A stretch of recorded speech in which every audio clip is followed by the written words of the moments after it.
نحمده ونصلي على رسوله الكريم أما بعد فأعوذ بالله من الشيطان الرجيم بسم الله الرحمن الرحيم قال الله تبارك وتعالى في كلامه المجيد والفرقان الحميد إن عدة الشهور عند الله 12 شهرا في كتاب الله يوم خلق السماوات والأرض منها 4 حرم صدق اللہ العظیم۔ میرے نہایت ہی واجب الاحترام قابل صد احترام سوشل میڈیا سے منسلک معزز سامعین، الحمدللہ آج محرم الحرام کی 7ویں تاریخ ہے۔ 3 دن کے بعد عاشورہ کا مقدس دن آنے والا ہے۔ یوں تو سال کے 12 مہینے اور ہر مہینے کے 30 دن اللہ تبارک و تعالیٰ کے پیدا کیے ہوئے ہیں،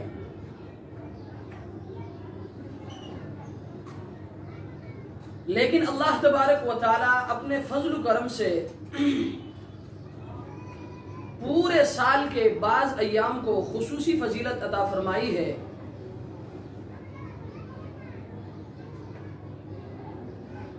اور ان ایام میں مخصوص احکام مقرر فرمائے ہیں۔ انہی مقدس مہینوں میں سے ایک محرم الحرام کا مہینہ بھی ہے۔ جیسے کہ قرآن کریم کی جو آیت میں نے آپ کے سامنے تلاوت کی ہے،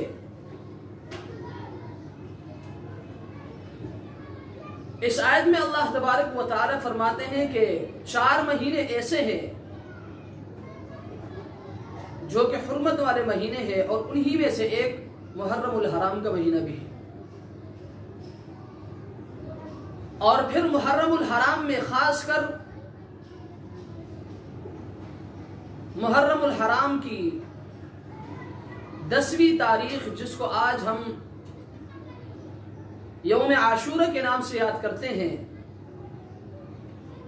اور عاشورہ کا نام معنی ہے 10واں دن۔ اس دن کو اللہ تبارک و تعالی نے اپنی رحمت اور برکت کے نزول کے لیے منتخب فرمایا ہے۔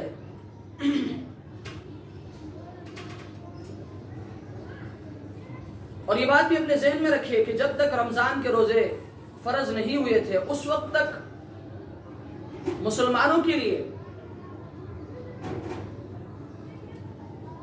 عاشورہ کا روزہ رکھنا فرض کیا گیا تھا، اور مسلمان عاشورہ کا روزہ رکھتے تھے۔ لیکن جیسے ہی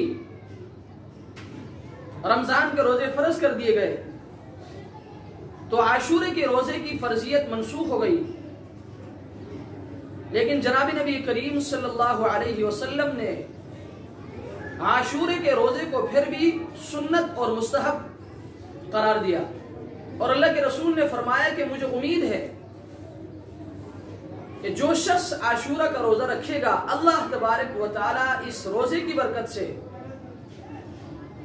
اس کے پچھلے 1 سال کے گناہ معاف فرمائیں گے۔ اتنی بڑی فضیلت ہے اس روزے کی۔ لیکن میرے دوست اور بزرگوں، یہ بات بھی اپنے ذہن میں رکھیں کہ بعض لوگ یہ سمجھتے ہیں کہ عاشورہ کے دن کی فضیلت اس لیے ہے کہ اس دن حضرت حسین رضی اللہ تعالی عنہ کی شہادت ہوئی۔ حالانکہ سرکار دو عالم صلی اللہ علیہ وسلم کے عہد مبارک میں بھی یہ مہینہ اور پھر محرم کی 10ویں تاریخ، جس کو عاشورہ کہا جاتا ہے، مقدس تھا، اور آپ صلی اللہ علیہ وسلم نے اس میں احکام بیان فرمائے۔ اور حضرت حسین رضی اللہ تعالی عنہ کی شہادت کا واقعہ جناب نبی کریم صلی اللہ علیہ وسلم کے دنیا سے رحلت فرمانے کے 60 سال بعد ہوا ہے۔ تو یہ کہنا کہ عاشورہ کی فضیلت اس لیے ہے کہ اس دن حضرت حسین شہید ہوا، بالکل بے بنیاد ہے۔ ہاں یہ کہہ سکتے ہیں کہ حضرت حسین رضی اللہ تعالیٰ عنہ کا اس دن شہید ہونا یہ حضرت حسین رضی اللہ تعالیٰ عنہ کی مزید فضیلت کی دلیل ہے، لیکن آپ یہ نہیں کہہ سکتے کہ عاشورہ کے دن کی فضیلت اس لیے ہے کہ اس دن حضرت حسین شہید ہوا۔ تو آپ کے ذہن میں ایک سوال پیدا ہوگا، تو پھر مولوی صاحب محرم کے 10ویں تاریخ یعنی عاشورہ کی فضیلت پھر کس لیے ہے، اس کی وجہ کیا ہے؟ تو میرے دوست اور بزرگوں میں آپ کو یہ بات بتاتا چلوں کہ ان چیزوں میں ہمیں پڑھنے کی ضرورت نہیں ہے۔ سارے دن اللہ تبارک و تعالیٰ کے پیدا کیے ہوئے، اس کی مرضی، وہ جس دن کو اپنے رحمت اور برکت کے نزول کے لیے منتخب فرمائے، اور وہی اس کی حکمت اور مصلحت کو جانتا ہے۔ مجھے اور آپ کو اس میں پڑھنے کی ضرورت نہیں ہے۔ لوگوں میں یہ بات جو مشہور ہے کہ حضرت آدم علیہ السلام جب دنیا میں تشریف لائے تھے تو وہ عاشورہ کا دن تھا، اور نوح علیہ السلام کی کشتی کو اللہ تبارک و تعالی نے خشکی پر جو اتارا تھا طوفان کے بعد، وہ بھی عاشورہ کا دن تھا، اور حضرت ابراہیم علیہ السلام کو جب آگ میں ڈالا گیا اور آگ کو اللہ تبارک و تعالی نے ابراہیم علیہ السلام کے لیے گلے گلزار بنایا، وہ عاشورہ کا دن تھا، اور قیامت کا دن بھی عاشورہ کے دن قائم ہوگی۔ یہ ساری باتیں اگرچہ لوگوں میں مشہور ہے، لیکن ان کی بھی کوئی اصل اور بنیاد نہیں ہے۔ حضرت تقی صاحب دامت برکاتہم العالیہ اپنے خطبات میں لکھتے ہیں کہ صرف ایک روایت موجود ہے کہ جب حضرت موسیٰ علیہ السلام کا فرعون سے مقابلہ ہوا، اور حضرت موسیٰ علیہ السلام اپنے لشکر کو لے کر جب دریا کے کنارے پہنچے تو اللہ کے حکم سے حضرت موسیٰ علیہ السلام نے دریا کے پانی کے اوپر اپنی لاٹھی سے مارا تو دریا کے اندر 12 راستے نکل گئے۔ حضرت موسیٰ علیہ السلام اپنے لشکر کو لے کر اس راستے سے نکل گئے۔ پیچھے سے جب فرعون کا لشکر یہاں آیا تو انہوں نے دیکھا کہ راستہ خشک ہے، وہ بھی کود پڑے نکلنے کے لیے۔ جب وہ دریا کے بیچ میں پہنچے تو اللہ تبارک و تعالی نے اس دریا کو آپس میں ملا دیا، یوں فرعون اور اس کا لشکر وہاں غرق ہو گیا۔ صرف یہ روایت موجود ہے کہ یہ دن عاشورہ کا دن تھا۔ اس لیے میرے دوست اور بزرگوں، میں نے آپ کے سامنے یہ بات عرض کری کہ ہمیں اس چیز میں پڑھنے کی ضرورت نہیں ہے کہ عاشورہ کے دن کی فضیلت کس لیے ہے۔ بس اللہ تبارک و تعالی کے سارے دن، سارے مہینے اللہ کے پیدا کیے ہوئے، اور وہ جس دن کو اپنی رحمت اور برکت کے نزول کے لیے منتخب فرمائے، ہمیں اس پہ پڑھنے کی ضرورت نہیں ہے کہ ایسا کیوں ہوا۔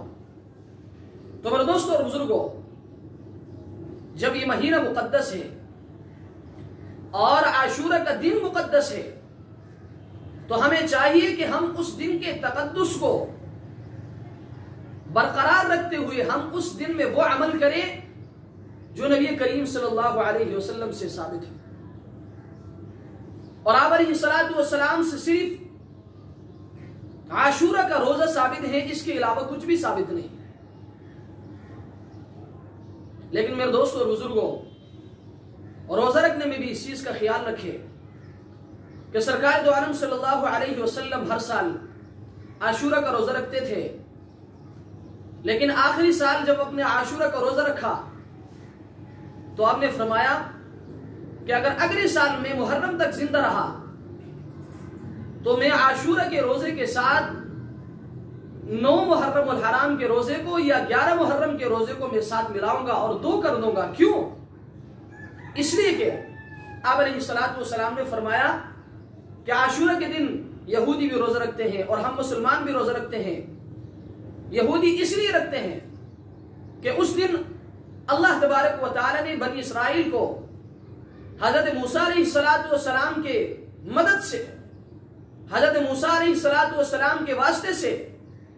بنی اسرائیل کو فرعون سے نجات دلائی تھی، تو یہودی اس کے شکرانے کے طور پر عاشورہ کے دن روزہ رکھتے ہیں۔ تو نبی علیہ السلام نے فرمایا کہ یہودی بھی اس دن روزہ رکھتے ہیں اور ہم مسلمان بھی اس دن روزہ رکھتے ہیں، تو یہودیوں کے ساتھ ہلکی سی مشابہت ہو جاتی ہے۔ اس لیے آپ علیہ السلام نے فرمایا کہ اگر اگلے سال میں زندہ رہا تو 9 محرم کا روزہ یا 11 محرم کا روزہ اس کے ساتھ ضرور ملاؤں گا۔ لیکن سرکار دو عالم صلی اللہ علیہ وسلم اگلے سال محرم تک زندہ نہیں رہے، آپ دنیا سے تشریف لے گئے، لیکن صحابہ کرام اللہ کے رسول کے جانثار تھے، وہ آپ علیہ السلام کے ایک ایک قول، ایک ایک فعل کو لیتے تھے اور اس پر عمل کرتے تھے۔ انہوں نے سنا نبی علیہ السلام کی دنیا سے جانے کے بعد صحابہ کرام رضوان اللہ تعالی علیہم اجمعین نے اس پر عمل کیا کہ وہ صرف 10 محرم کو روزہ نہیں رکھتے تھے،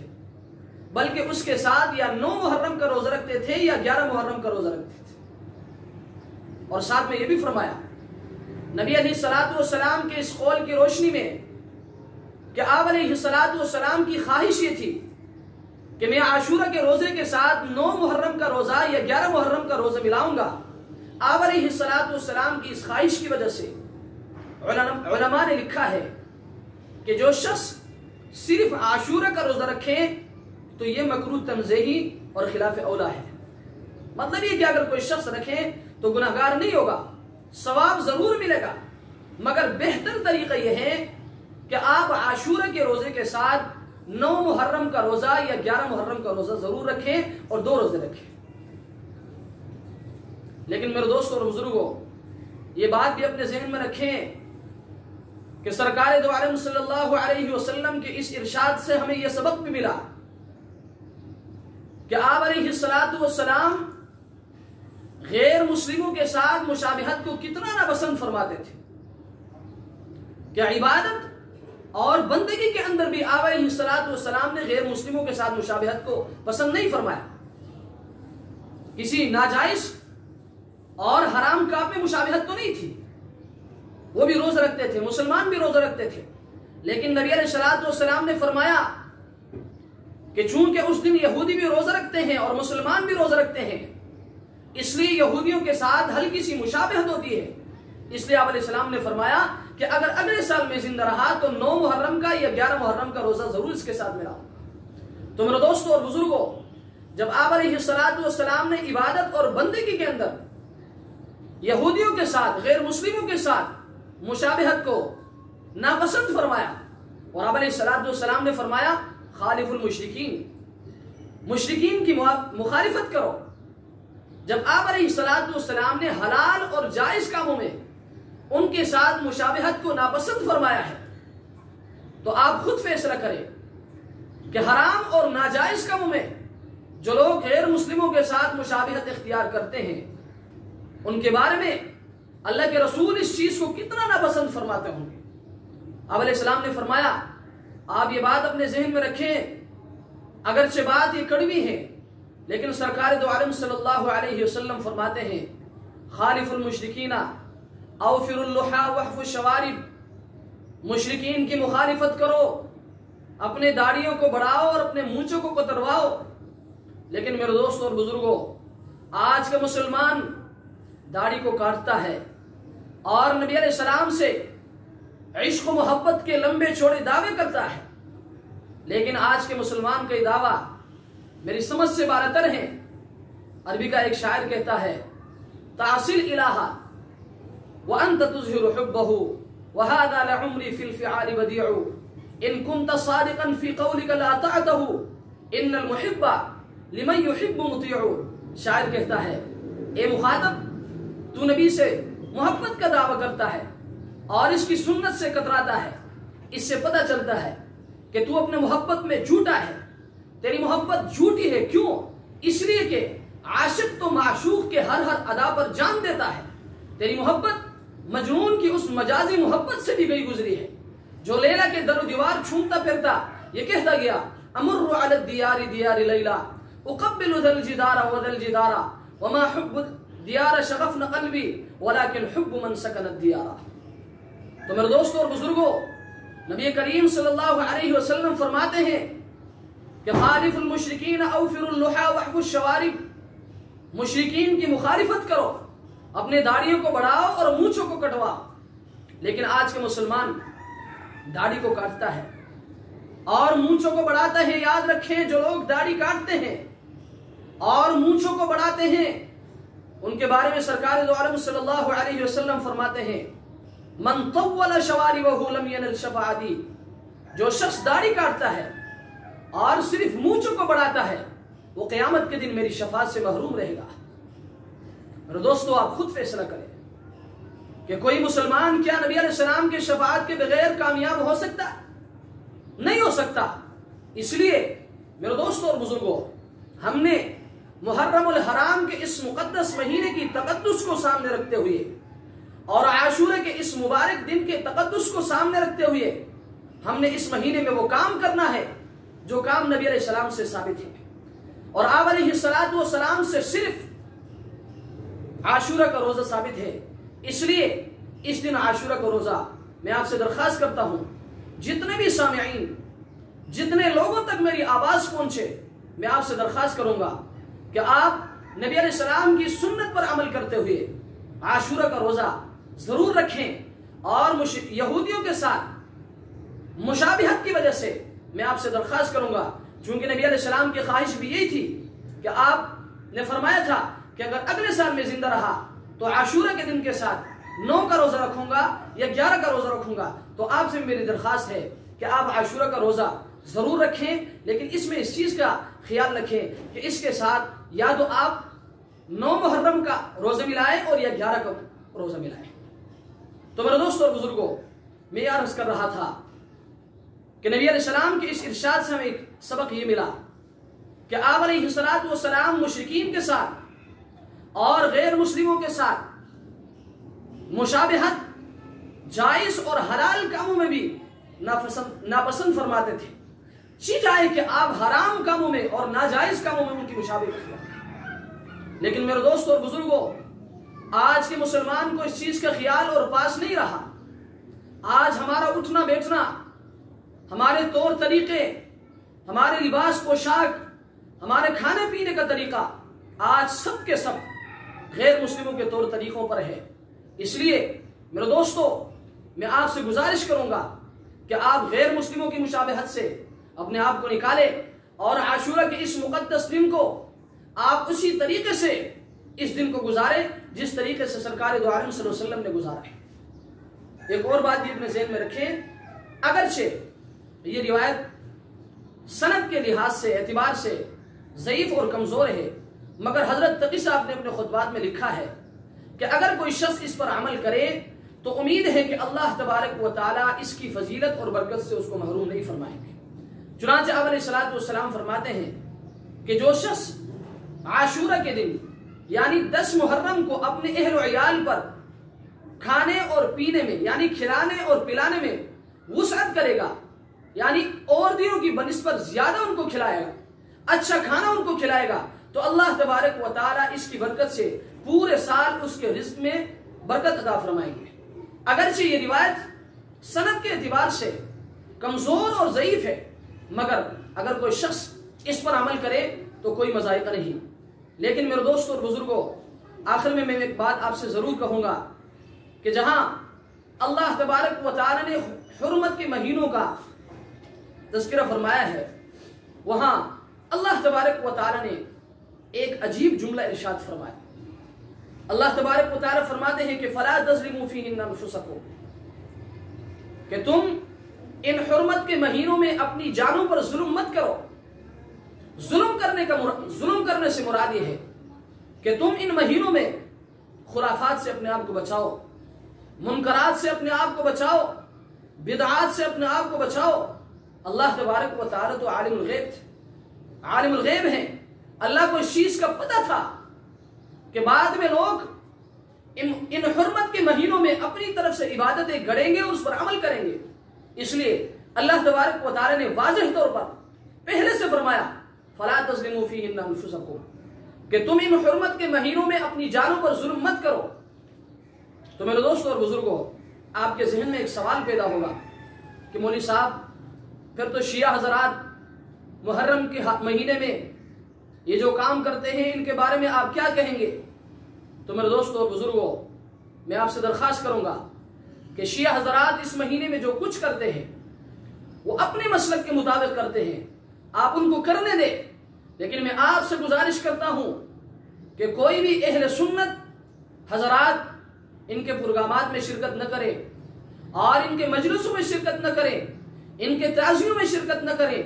وہ کر رہے ہیں ان کو کرنے دو، وہ اپنے مسلک کے مطابق کر رہے ہیں، لیکن آپ کے لیے اجازت نہیں ہے. آپ نے اس مہینے میں اور عاشورہ کے اس مقدس دن میں آپ نے وہ کام کرنا ہے جو نبی کریم صلی اللہ علیہ وسلم نے کیا ہے. اور آپ علیہ السلام سے صرف عاشورہ کا روزہ ثابت ہے. آپ علیہ السلام نے اس عاشورہ کے روزے کو رکھا ہے اور اس کی فضیلت یہ بتلائی ہے کہ جو شخص